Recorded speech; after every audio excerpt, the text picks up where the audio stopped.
Hello and WhatsApp guys, स्वागत है आप सबका आपके अपने चैनल दी मैथ मनी में। अगर आपने अभी तक हमारे चैनल को सब्सक्राइब नहीं किया तो अभी सब्सक्राइब करें, बेल आइकन कॉल पर जरूर करें। आपके एक लाइक कमेंट और सब्सक्राइब से हमें 10 और वीडियो बनाने का मोटिवेशन मिलता है, तो लाइक कमेंट और सब्सक्राइब जरूर करें। आज हम लोग रियल एनालिसिस का एक्सरसाइज 1 शुरू करने वाला हूँ। ठीक है, उसका सॉल्यूशन। यहाँ पर आप कंफ्यूज नहीं होइएगा। यहाँ पर जो ये बुक है ना, ये इन्फिनाइट सीरीज और रियल एनालिसिस दोनों का है। रियल एनालिसिस का वैसे कहा जाए तो और भी कुछ चैप्टर्स हैं।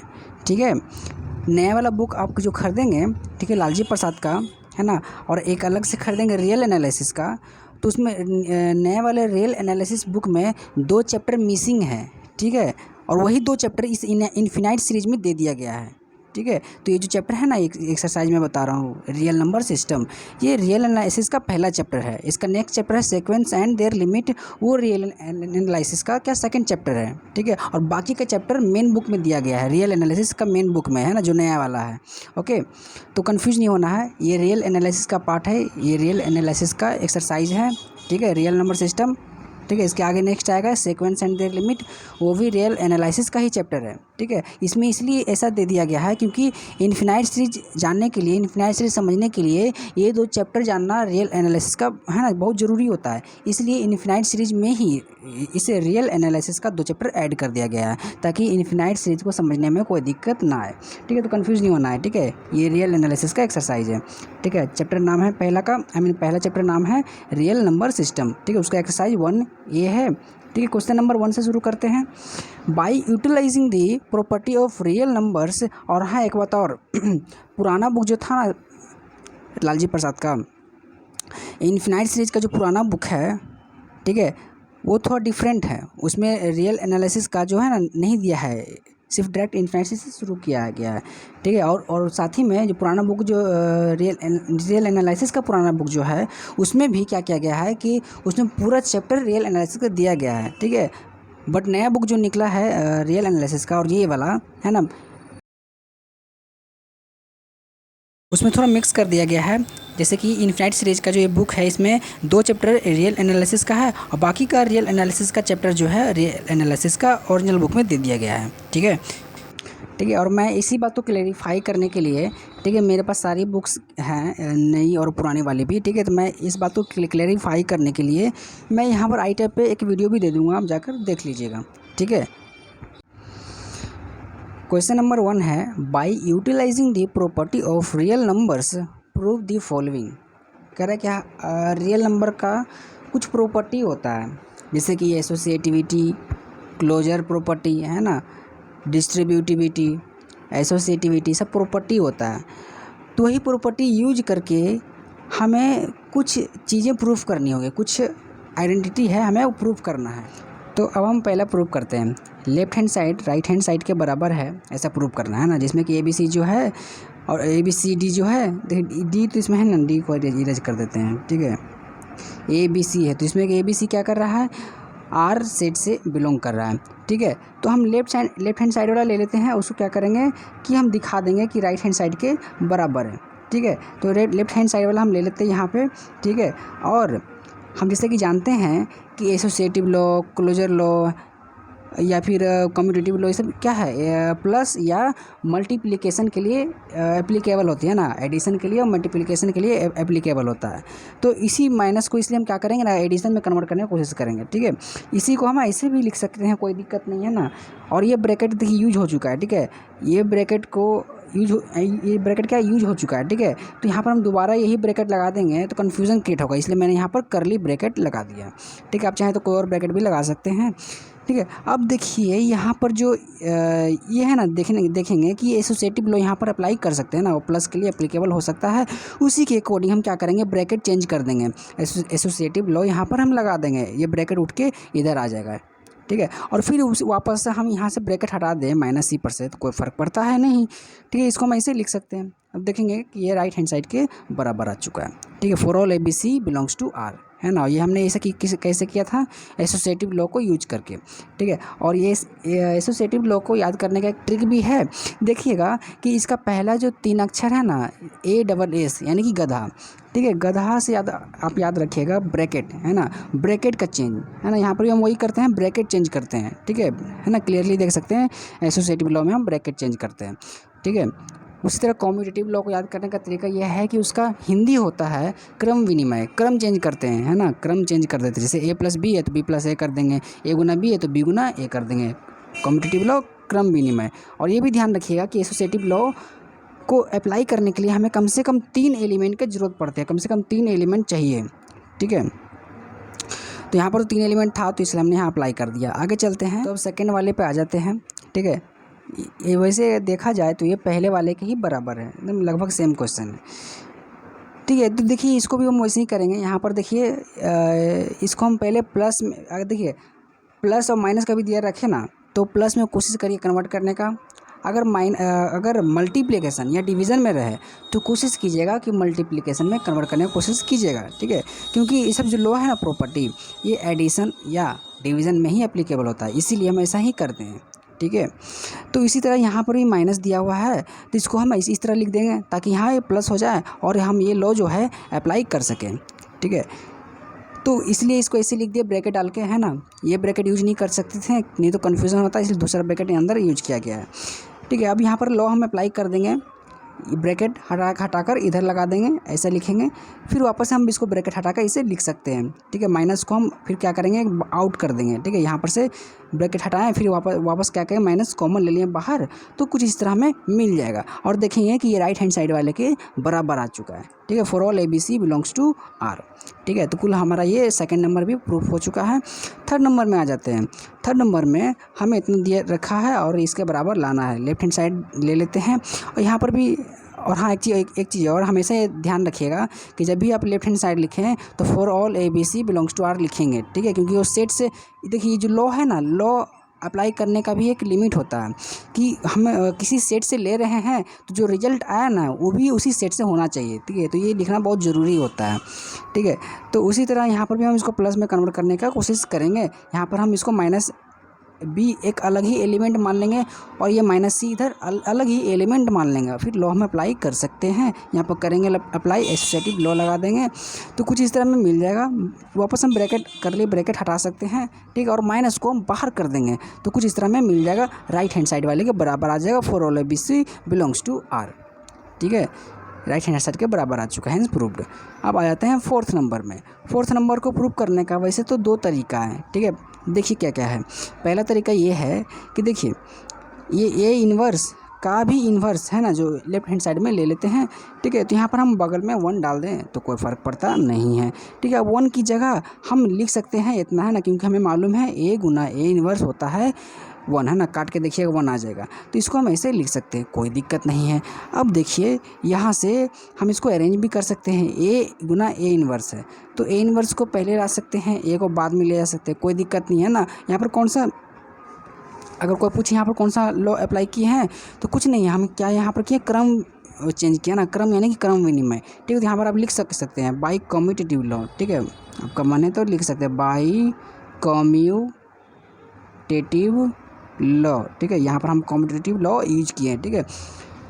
अब देखिए, हाँ, कम्यूटेटिव लॉ याद रखिएगा कि प्लस और मल्टीप्लिकेशन के लिए अप्लीकेबल होता है। तो यहाँ पर मल्टीप्लिकेशन है तब ई लिए अप्लाई कर सकता है, ठीक है। यहाँ पर अप्लाई हो जाएगा। अब देखिए यहाँ पर इतना हो गया ना। अब देखिए हम यहाँ पर एसोसिएटिव लॉ अप्लाई कर सकते हैं, है ना। ब्रैकेट को हम अलग कर देंगे, चेंज कर देंगे, ठीक है। एसोसिएटिव लॉ में क्या करते हैं, ब्रैकेट चेंज करते हैं, ठीक है। ब्रैकेट हम इधर लगा रहे थे उसके पहले, अब इधर लगा देंगे, है ना। मल्टीप्लिकेशन का केस है तो एसोसिएटिव लॉ भी जाहिर से बात है एप्लीकेबल होगा ही, ठीक है। डिवीजन और माइनस में नहीं अप्लाई होता है, ठीक है, मैंने पहले ही कहा है आपको, ठीक है। तो ये मल्टीप्लिकेशन का है तो यहाँ पर एसोसिएटिव लॉ अप्लाई होगा, एप्लीकेबल होगा यहाँ पर। तो हम एसोसिएटिव लॉ को करके इतना कर दिए हैं। अब देखिए यहाँ पर आप देख सकते हैं कि ये जो है ना, इसका इन्वर्स ये देखने में ही लग रहा है ना, यहाँ पर माइनस है, एक में नहीं है, यानी कि ये दूसरे का इन्वर्स है, ठीक है। और हमें मालूम है कि अगर एक दूसरे का एक संख्या दूसरे संख्या का इन्वर्स है उसको मल्टीप्लाई करते हैं तो 1 आता है, ठीक है। और वहीं अगर प्लस का साइन होता, ठीक है, और अगर इन्वर्स होता जैसे कि ये है और साथ ही में ऐड हो रहा है माइनस है तो 0 आता है, ठीक है। एडिशन के केस में 0 आता है और मल्टीप्लिकेशन के केस में 1 आता है, ठीक है। तो यहाँ पर मल्टीप्लिकेशन का कैसे तो है ना, इन्वर्स गुना ए क्या हो जाएगा 1 आएगा। यहाँ पर ए इन्वर्स का भी इन्वर्स है, ठीक है, एक उसका ए इन्वर्स है, ठीक है। तो दोनों गुना करने पर जाहिर सी बात है 1 आएगा ही, है ना, क्योंकि ये इन्वर्स है एक दूसरे का, ठीक है। 1 गुना ए हो गया।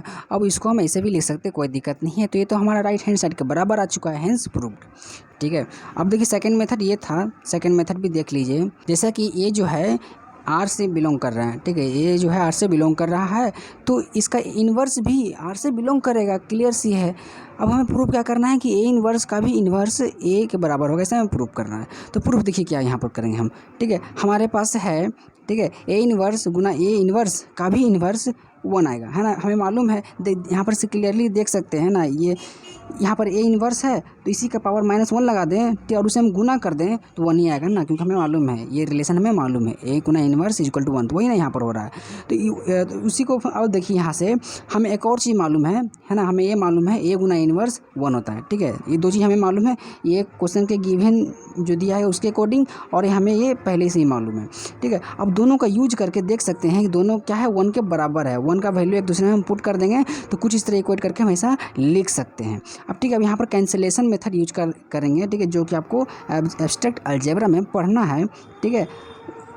तो यहाँ पर से हम लेफ्ट कैंसिलेशन लॉ लगा देंगे, कहने मतलब लेफ्ट वाला एलिमेंट कैंसिल हो रहा है तो लेफ्ट कैंसिलेशन लॉ यूज करते हैं। राइट वाला एलिमेंट अगर कैंसिल यहाँ पर हो रहा होता तो हम राइट कैंसिलेशन लॉ यूज करते हैं, ठीक है। यहाँ पर देख सकते हैं लेफ्ट एलिमेंट है ना, यहाँ पर भी लेफ्ट एलिमेंट कैंसिल आउट हो सकता है। लेफ्ट कैंसिलेशन लॉ यूज करके कैंसिल आउट कर देंगे तो हमें इतना मिल जाएगा। देख रहे हैं कि हमें यही तो प्रूव करना था जो कि हो चुका है, हेंस प्रूव। ये सेकेंड मेथड था, अब जो चाहे वो मेथड यूज कर सकते हैं, ठीक है।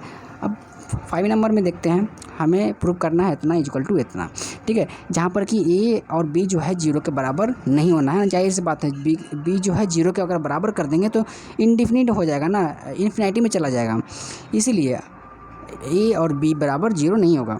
लेफ्ट हैंड साइड ले लेते हैं, प्रूफ करने के लिए इतना है, ठीक है। For all A B belongs to R, ठीक है।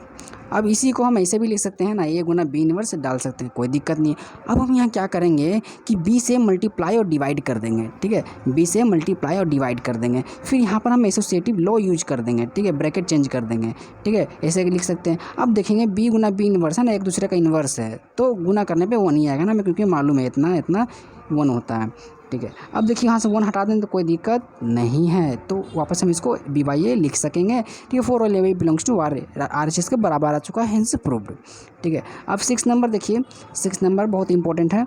A C by B C equal to A by B हमें प्रूव करना है, जहाँ कि बी और सी जो है बराबर नहीं है 0 के।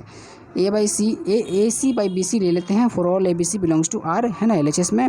अब देखिए इसको हम ऐसे भी लिख सकते हैं, ठीक है, यहाँ पर गुना का साइन डाल सकते हैं, ठीक है। आप कंफ्यूज नहीं होइएगा, ये दोनों डिफरेंट चीज़ होता है। जैसे ए सी लिखे ना तो ए सी जो है ना डिफरेंट है ए गुना सी से, है ना, डिफरेंट है, ठीक है। डिफरेंट इसलिए है जैसे कि हम मान लीजिए 2 गुना 3 लिखते हैं, ठीक है, 2 गुना 3 लिखते हैं तो 2 गुना 3 का 2 गुना 3 को हम सॉल्व करके 6 लिख सकते हैं ना। तो ई सिमिलर होगा ए गुना बी का, ठीक है, ये गुना बी लिखने के बराबर है समझिए तो, और ई बराबर हो गया इसके देखिए, ठीक है, यही दोनों में डिफरेंस है। ए गुना बी और ए बी लिखने में ही डिफरेंस है। यहाँ पर देखिए कोई प्रोडक्ट का साइन वाइन नहीं है ना, कहने का मतलब हम काम कर चुके हैं, हम सॉल्व कर चुके हैं। बट ए गुना बी लिखा हुआ है, कहने का मतलब अभी हम कुछ नहीं किए हैं, ठीक है, इसका ये मतलब हो चुका है। तो कन्फ्यूज नहीं होने का, दोनों डिफरेंट चीज़ होता है, ठीक है, यही समझाना था आपको। आगे देखते हैं, ठीक है। तो उसी तरह यहाँ पर भी किए हैं, ए सी था और बी सी था, उसको हम सेपरेट कर दिए, फैक्टर करके ऐसे लिख दिए। अब देखिए यहाँ से हम सी इनवर्स से मल्टीप्लाई डिवाइड कर देते हैं, ठीक है, कोई फ़र्क नहीं पड़ेगा। अब देखिए यहाँ पर हम फिर एसोसिएटिव लॉ यूज कर देंगे, ऐसे लिख सकते हैं एसोसिएटिव लॉ इस्तेमाल करके। फिर देखिए ये देखेंगे कि एक दूसरे का इन्वर्स है, नीचे भी एक दूसरे का इन्वर्स है, गुना करने पे 1 ही आएगा ना। ए गुना 1 और बी गुना 1 से हम 1 हटा दें तो कोई फ़र्क पड़ता नहीं है, ठीक है। इसको हम वापस ऐसे लिख सकते हैं, for all A B belongs to R, ठीक है, हेंस प्रूव्ड। अगला चलते हैं 7 नंबर पे। इतना इज इक्वल टू इतना हमें प्रूव करना है, जहाँ पर कि बी और डी बराबर 0 के नहीं है, ठीक है। LHS ले लेते हैं, ठीक है। यहाँ पर देखिए इसको अलग तरीके से हम प्रूव करेंगे, ये थोड़ा डिफरेंट टाइप का है और बहुत ही ज़्यादा इम्पोर्टेंट ये है, ठीक है। तो हम ले लेते हैं कोई एक्स जो कि बिलोंग कर रहा है ये दोनों से, ठीक है, ये एलिमेंट से बिलोंग कर रहा है, ठीक है, ये दोनों का प्रोडक्ट से, ठीक है, कोई एक्स हम एलिमेंट ले लेते हैं। तो जाहिर सी बात है जो इससे बिलोंग करेगा वो इससे भी बिलोंग करेगा, है ना, क्लियर सी बात है। जो एलिमेंट इसमें है वो एलिमेंट इसमें भी होगा, एकदम क्लियर सी बात है। अब इसी चीज़ को हम ऐसे भी लिख सकते हैं, कोई दिक्कत नहीं है। यानी कि हम ऐसा यहाँ से कह सकते हैं कि इतना इज ए सबसेट ऑफ इतना, इसको इक्वेशन फर्स्ट नाम दे देते हैं। अब RHS ले लेते हैं, RHS में हम AC बाई BD ले लेते हैं, ठीक है। मान लेते हैं कि कोई एक्स बिलोंग कर रहा है AC बाई BD में, तो जाहिर सी बात है कि A Guna C by B Guna D से भी बिलोंग करेगा, ठीक है। यानी कि वो इतना से भी बिलोंग करेगा, क्लियर सी बात है, सिर्फ इसको अलग ही ना कर दी हैं। यानी कि यहाँ से कह सकते हैं कि इतना इज ए सबसेट ऑफ इतना, इक्वेशन 2 इसको नाम देते हैं। अब फर्स्ट इक्वेशन और सेकंड इक्वेशन से हम कह सकते हैं डेफिनेशन ऑफ सबसेट यूज करके कि ये दोनों बराबर है ना, क्लियर सी बात है। अगर ए सबसेट है B का और B सबसेट है A का, कहने का मतलब है कि A और B बराबर है, वो यहाँ पर यूज किए हैं, ठीक है, सबसेट का डिफिनेशन यूज किया हम लोग, ठीक है। अब 7 नंबर देख लीजिए, 7 नंबर देखेंगे, ये बहुत ईजी है, बहुत ही अच्छा है, बहुत ही अच्छा क्वेश्चन है ये, ठीक है। यहाँ पर देखेंगे कि B और D जो है 0 के बराबर नहीं लेना, नहीं तो इन्फिनिटी में चला जाएगा, ठीक है।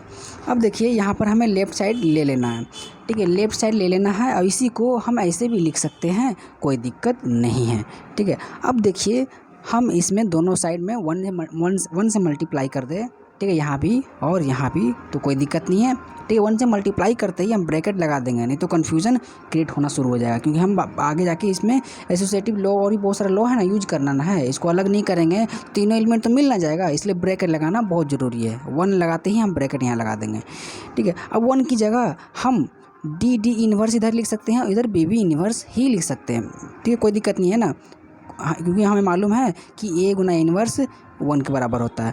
और आप सोच रहे होंगे कि यहाँ पर D इन्वर्स ही क्यों लिखा गया और यहाँ B इन्वर्स ही क्यों लिखा गया है, ठीक है। तो यहाँ पर आपको थोड़ा सोचना होगा, ठीक है। हमें लाना क्या है, AD इधर लाना है, उधर BC लाना है। यहाँ पर देखेंगे कि पहले ही से A है और B है, ठीक है, हमें चाहिए क्या भाई, D चाहिए ना, तो D से ही D लाने के लिए क्या करेंगे, हम D इन्वर्स कर दिए। उसी तरह इधर हमें BC चाहिए था, ठीक है, B और C, तो C तो पहले ही सही है, हमें B लाना कैसे चाहिए, B लाना है तो कैसे हमें मिलेगा कैसे, तो B से हम B गुना B इन्वर्स कर दिए, ठीक है। ये ट्रिक है याद करने का, समझने का, ठीक है। इसलिए हम यहाँ पर D इन्वर्स किए और यहाँ पर B इन्वर्स ही किए हैं। अब देखिए यहाँ पर से देखिए ये पूरा जो स्टेप है ना, एकदम स्टेप बाय स्टेप आपको चलना होगा, क्योंकि हमें property of real number use करके ही आगे बढ़ना है। डायरेक्ट करेंगे तो ख़राब हो जाएगा, क्योंकि हमें लॉ यूज करके चलना है, एसोसिएटिव लॉ, कम्यूटेटिव लॉ, जितना भी लॉ है ना सब यूज करके चलना है धीरे धीरे। डायरेक्ट करेंगे ना तो आपका नंबर कट सकता है, ठीक है। तो कोई भी स्टेप बिल्कुल भी छोड़ना नहीं है, हर एक स्टेप प्रूव्ड है, ठीक है। कुछ स्टेप चाहें तो काट सकते हैं और मैं बता रहा हूँ क्या काट सकते हैं। देखिए जैसे कि यहाँ पर आप देखिएगा कि D इन्वर्स गुना D मैंने लिखा है, ठीक है। अगर आप यहाँ पर D गुना D इन्वर्स करते हैं तो आपको एक स्टेप बढ़ाना पड़ जाता है, फिर आप जैसे कि D गुना D इन्वर्स करते हैं, एक स्टेप बढ़ा के आपको फिर से D इन्वर्स गुना D करना पड़ता है, ठीक है। मैंने इसलिए यहाँ पर एक स्टेप कट कर दिया है, ठीक है, जो कि यही पॉसिबल है, और ज़्यादा स्टेप आप नहीं काट सकते, ठीक है। यही स्टेप है जो कि आप काट सकते हैं, ठीक है। B इन्वर्स गुना B कर सकते हैं डायरेक्ट, ठीक है। अगर एक स्टेप बढ़ाना चाहते हैं वो यहाँ पर, तो D गुना D इन्वर्स कीजिए, अगला स्टेप में इतना लिखते हैं, ठीक है, जो कि फालतू ही है, ठीक है। लेकिन आप चाहें तो लिख सकते हैं, कोई दिक्कत नहीं है, ओके। तो हाँ, तो वही मैं कह रहा था, यहाँ पर एक भी स्टेप कट नहीं करना है, सारा स्टेप अप्रूव्ड है, ठीक है, ओके। तो अब यहाँ से ऐसे लिखें ना, तो अब इसी को हम यहाँ पर क्या करेंगे कि देखिए B इन्वर्स है ना, इसको अलग से रखें और D इन्वर्स जो D है उसको अलग कर दिए, ठीक है, ब्रैकेट लगा के।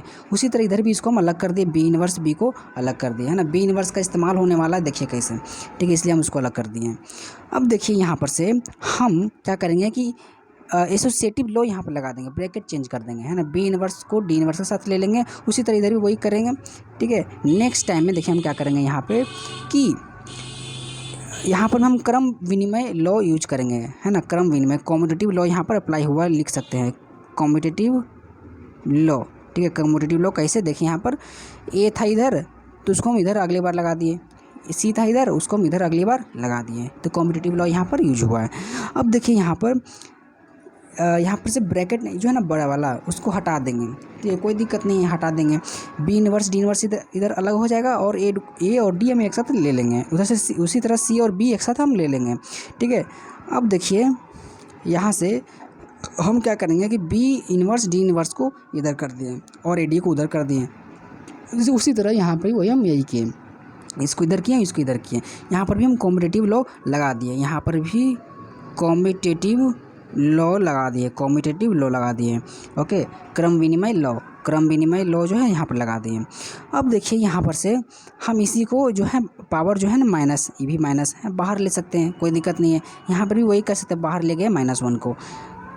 उसी तरह अब देखिए यहाँ से बी डी इन्वर्स है ना, दोनों सेम है, यहाँ से हम कॉमन ले लेंगे, बाहर ले लेंगे, अंदर क्या बचेगा A D minus B C, ठीक है।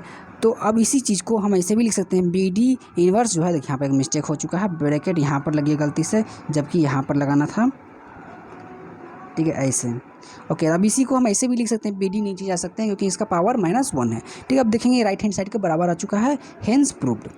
क्वेश्चन नंबर 2 में आ जाते हैं, if A B C D are rational number and A plus root B is equal to C plus root D, then so that either a is equal to c and b is equal to d और second b and d are square of rational number. कह रहा है कि अगर हमारे पास a b c d rational number दिया रखा है और ये रिलेशन दिया रखा है तो प्रूफ कीजिए कि या तो ये सही होगा या तो ये सही है, ठीक है, हमें प्रूफ करना है। तो चलिए करते हैं इसको, ठीक है। हमें जो गिवन दिया रखा है उसको लिख देते हैं और केस 1 ले लेते हैं, जहाँ पर कि हम केस 1 में क्या करते हैं, ए इक्वल टू सी लेते हैं।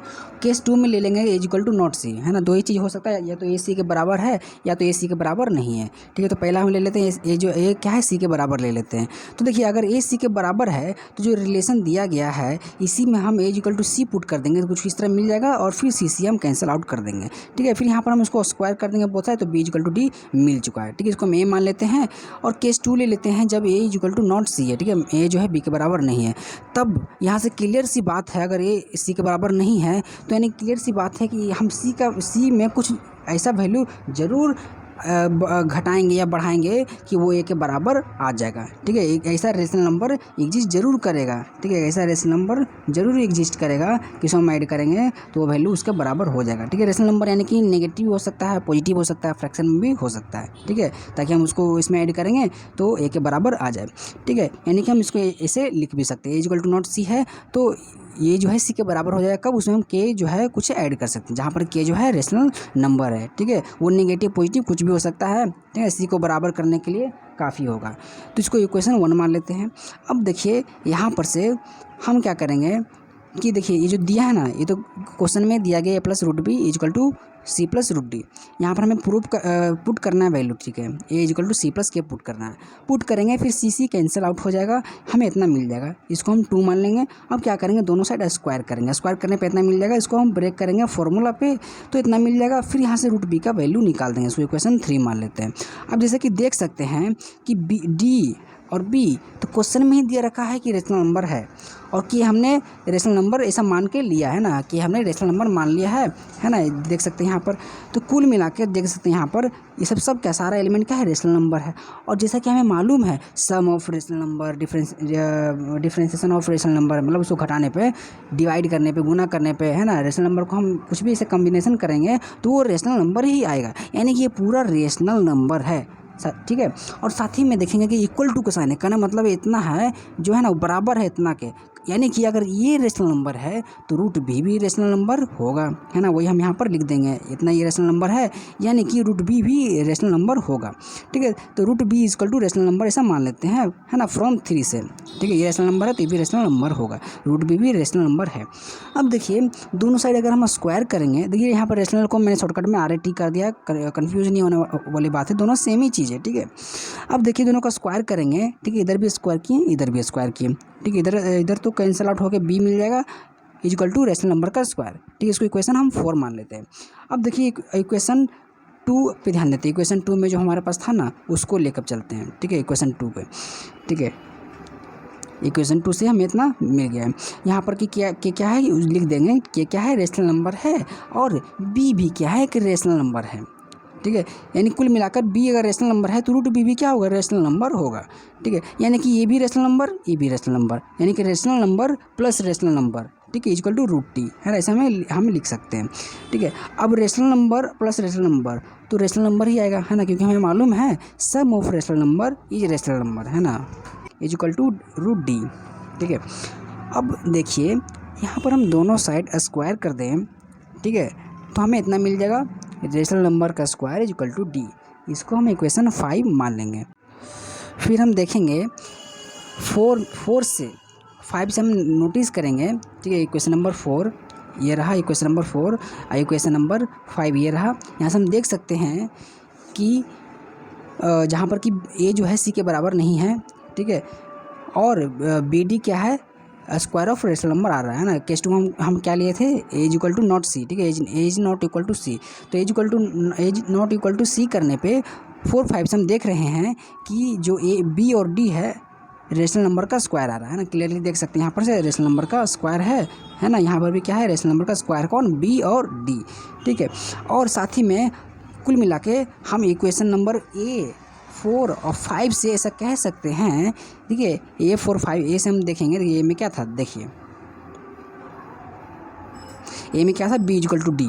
ठीक है, हम अगर कर रहे थे A इक्वल टू सी तो B इक्वल टू डी आ रहा था। ठीक है, तो कुल मिला के A3 और 4 से हम ये कह सकते हैं कि ABCD अगर रेशनल नंबर है और ये रिलेशन दिया गया है तो या तो A इक्वल टू सी और B इक्वल टू डी आएगा, या तो BD जो आएगा वो रेशनल नंबर का स्क्वायर आएगा। ठीक है, प्रूफ हो गया।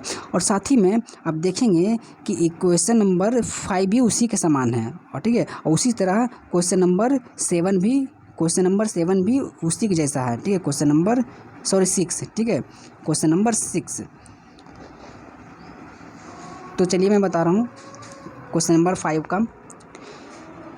If ABC are rational number and if इतना रिलेशन दिया गया, प्रूफ डेट आइदर कह रहा कि अगर ये प्रूफ कीजिए कि या तो ये सही है या तो ये सही है, मतलब या तो इतना होगा या तो इतना होगा, मैं प्रूफ करना है। ठीक है, तो ये भी पिछले वाले क्वेश्चन की जैसा ही है। ठीक है, यहाँ पर देखिए गिवन जो दिया गया है ना, इतना दिया गया है। केस 1 में ले लेते हैं एज इक्वल टू सी, ठीक है, एज इक्वल टू सी लेते हैं, पुट करके वैल्यू है तो इतना मिल जाएगा, बी इक्वल टू डी है। ठीक है, पुट करने पे क्यूबिक करेंगे बोथ साइड।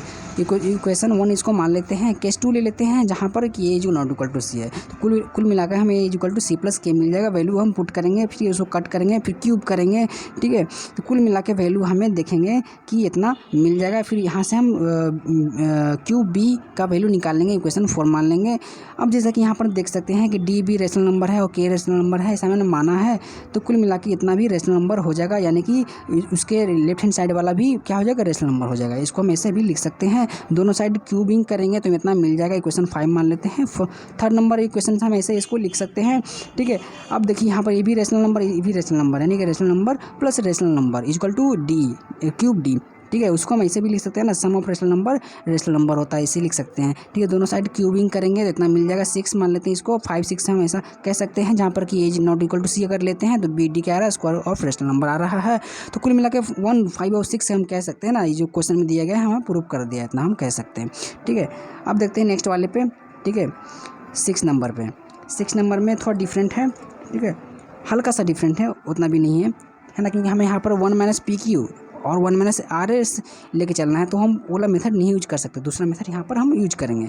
ठीक है, यहाँ पर आप देख सकते हैं। ठीक है, हमें करना क्या है, पर एक बार दिखा देता हूँ। If P Q R S are rational number and इतना रिलेशन है ना equal to 0, prove that either इतना और इतना जो है ट्रू है। कहने मतलब है कि अगर P Q R S rational number है और ये दिया गया है तो प्रूव कीजिए कि या तो ये सही है या तो ये सही है, दोनों में से कोई एक ही सही है, ऐसा प्रूफ करना है। चलिए करते हैं। तो देखिए फ्रॉम द गिवन इक्वेशन, ठीक है, हमारे पास है, ठीक है, जो गिवन दिया गया उसके अकॉर्डिंग ऐसा हम लिख सकते हैं ना, कुछ नहीं है हमारे पास, गिवन यही है ना, इसको ब्रेक कर दिया गया और कुछ नहीं, ब्रेक कर दिया गया। ओके, तो इतना लिख सकते हैं। ओके, तो अब देखिए इसी को हम ब्रेक करके और आगे जा सकते हैं, ऐसे लिख सकते हैं, कोई दिक्कत नहीं है। ठीक है, इसको हम क्या करते हैं कि इक्वेशन 1 मान लेते हैं। अब यहाँ से हम क्या करेंगे कि इस पूरे इक्वेशन को क्वाड्रेटिक इक्वेशन में कन्वर्ट कर देंगे। ठीक है, पी पर क्वाड्रेटिक कर देंगे, तो पी पर क्वाड्रेटिक करने पे हमें इतना मिल जाएगा, है ना, पी पर क्वाड्रेटिक अगर करते हैं तो। ठीक है, अब जैसा कि पी पर क्वाड्रेटिक न किए हैं तो पी पर क्वाड्रेटिक किए हैं और पी हमें क्वेश्चन ही में दिया रखा है कि वो रेशनल नंबर है ना। क्वेश्चन में दिया रखा है पी क्या है, रेशनल नंबर है, और हमने पी पर उसको क्वाड्रेटिक माना है।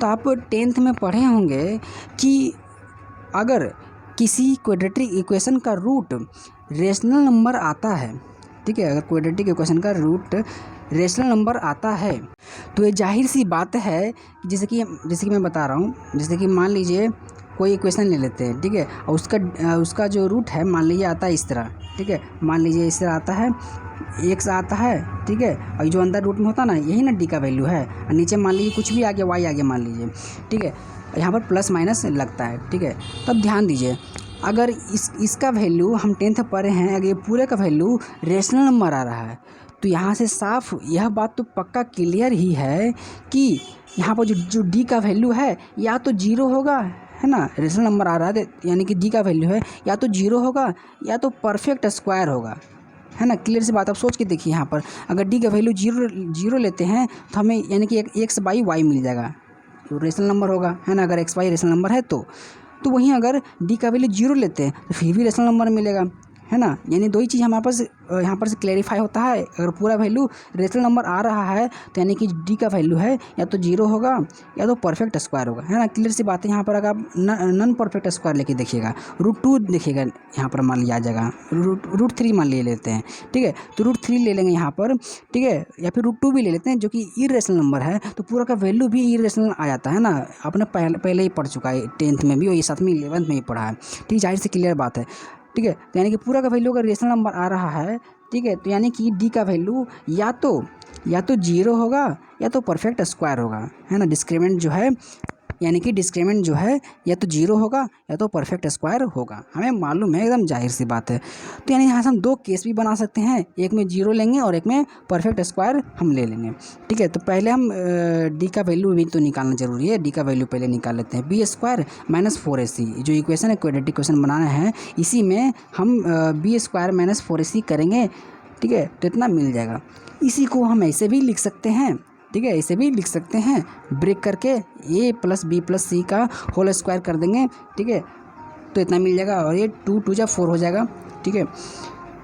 फिर यहाँ पर भी ब्रैकेट तोड़ के इसको ऐसे लिख दिए। अब देखिए इसको हम एक साथ ले लेंगे, ठीक है, तो हम इसको ऐसा लिख सकेंगे। फिर हम इसको और इसको जोड़ देंगे तो 32QR² हो जाएगा, ठीक है। फिर इसको हम ऐसे साइड में लिख दिए, इसको भी साइड में लिख दिए हैं, ठीक है। अब साइड में अब देखिए यहाँ पर से हम क्या करेंगे कि यहाँ पर से हम ये फॉर्मूला पुट कर देंगे जो कि a - b का होल स्क्वायर होता है ना, वही लगा देंगे, ठीक है। और साथ ही में यहाँ से हम क्या करेंगे कि 16RS कॉमन ले लेंगे, ठीक है। इसे तो फॉर्मूला बन गया, इधर ही फॉर्मूला बन जाएगा, ठीक है, इतना लिख सकते हैं। अब देखिए यहाँ से हम ये कॉमन ले लेंगे, 16Q - इसका होल स्क्वायर जो है कॉमन ले सकते हैं, तो इतना मिल जाएगा। अब यहाँ से, है ना, हम दो केस लेने वाले थे, है ना। एक में जो था, जो d है 0 के बराबर था, और एक में जो d है परफेक्ट स्क्वायर था, ठीक है।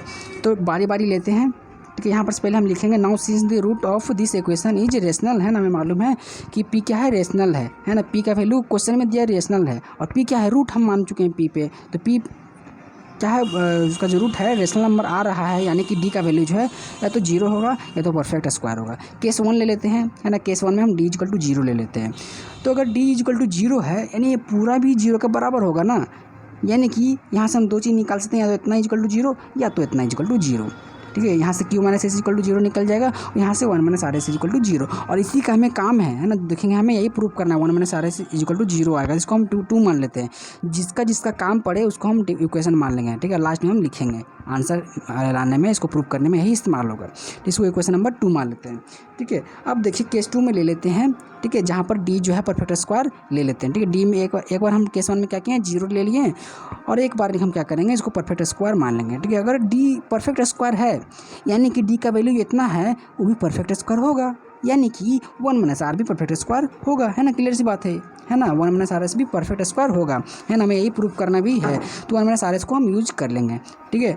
1 - RS को हम यहाँ पर यूज कर लेंगे, ये पूरे सेंटेंस को, है ना, जिसमें कि 1 - RS को परफेक्ट स्क्वायर बताया गया है। क्वेश्चन नंबर 3 मान लेते हैं।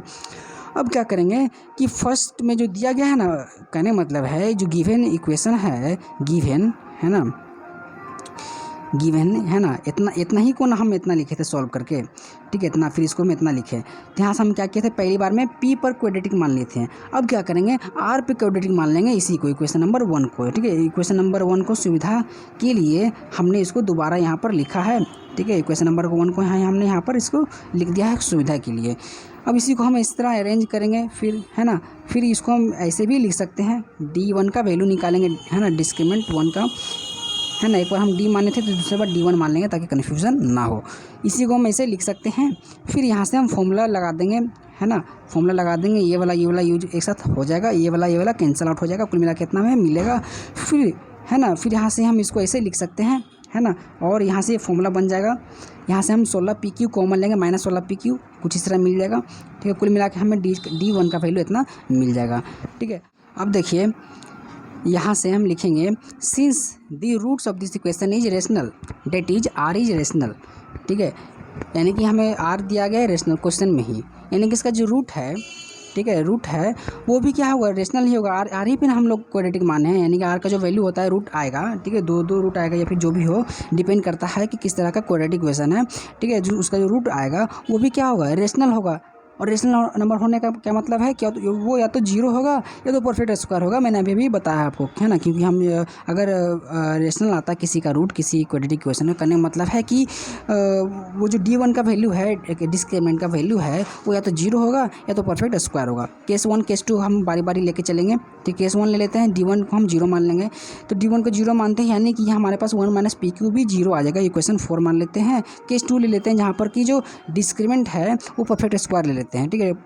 D1 अगर परफेक्ट स्क्वायर है, यानी कि उसका जो वैल्यू है इतना, वो भी परफेक्ट स्क्वायर होगा, यानी कि 1 - Q भी परफेक्ट स्क्वायर होगा। इसका मतलब तो यही है, दिस इम्प्लाइज डेट, है ना, दिस इम्प्लाइज डेट, इसका मतलब ये हुआ कि 1 - PQ भी परफेक्ट स्क्वायर है। इसको इक्वेशन 5 मान लेते हैं, ठीक है।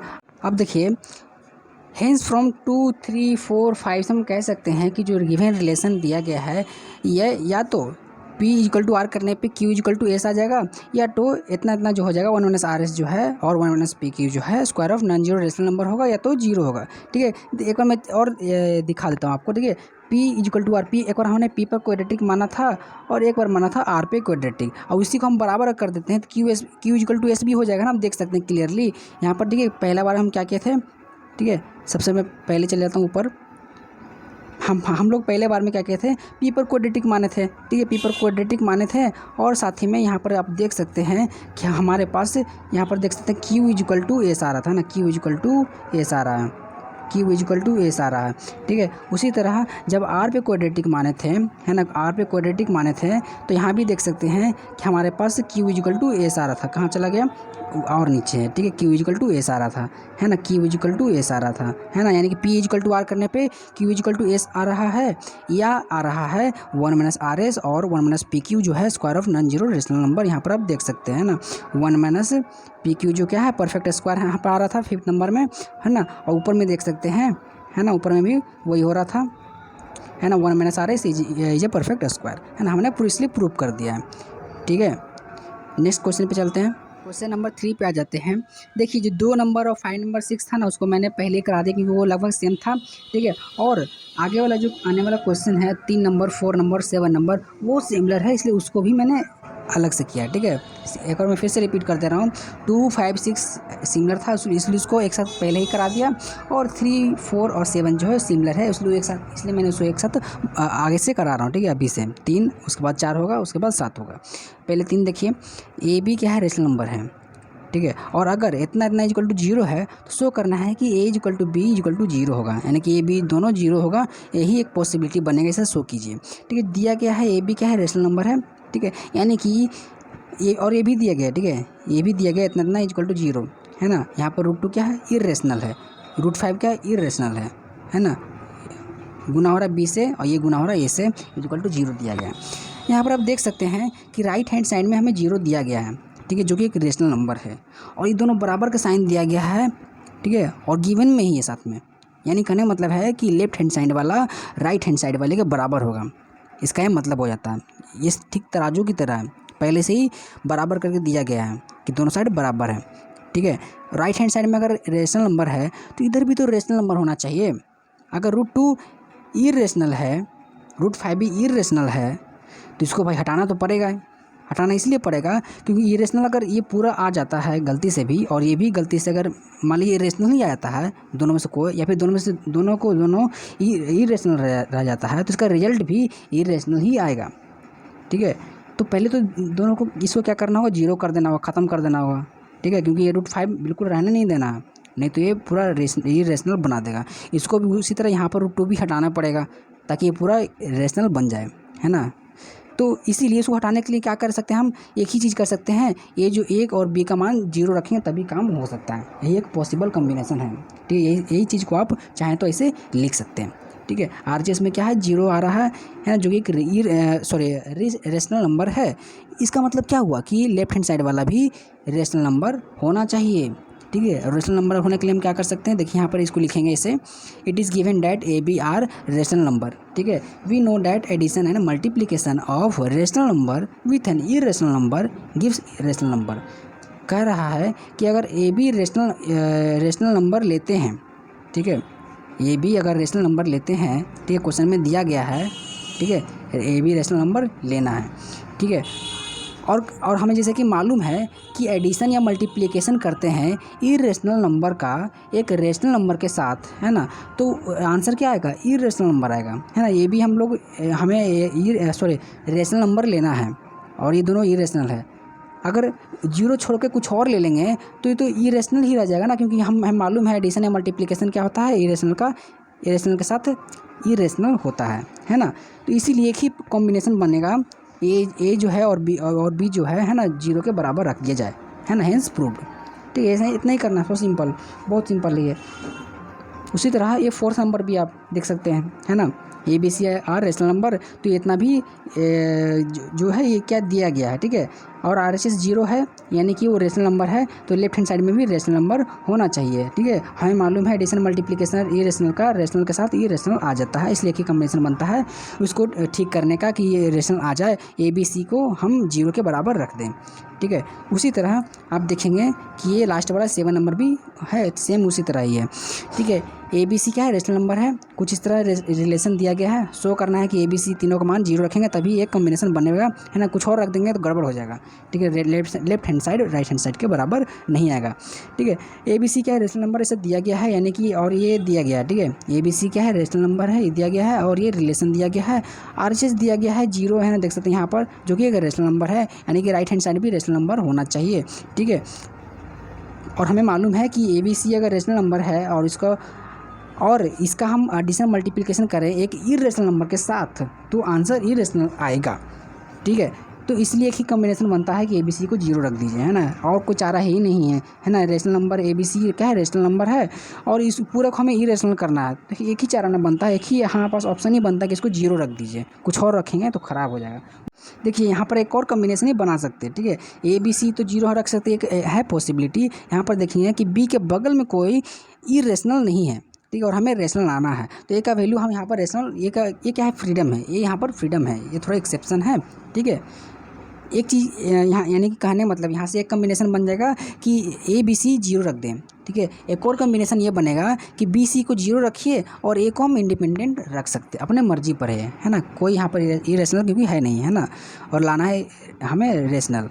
ठीक है, तो ये तो इंडिपेंडेंट है यहाँ पर, है ना, इंडिपेंडेंट है यानी कि 0 भी रख सकते हैं। ठीक है, तो हमें जो करना है ना उस पर ध्यान देना होता है। ठीक है, जो नहीं करना उस पर क्यों ध्यान दें।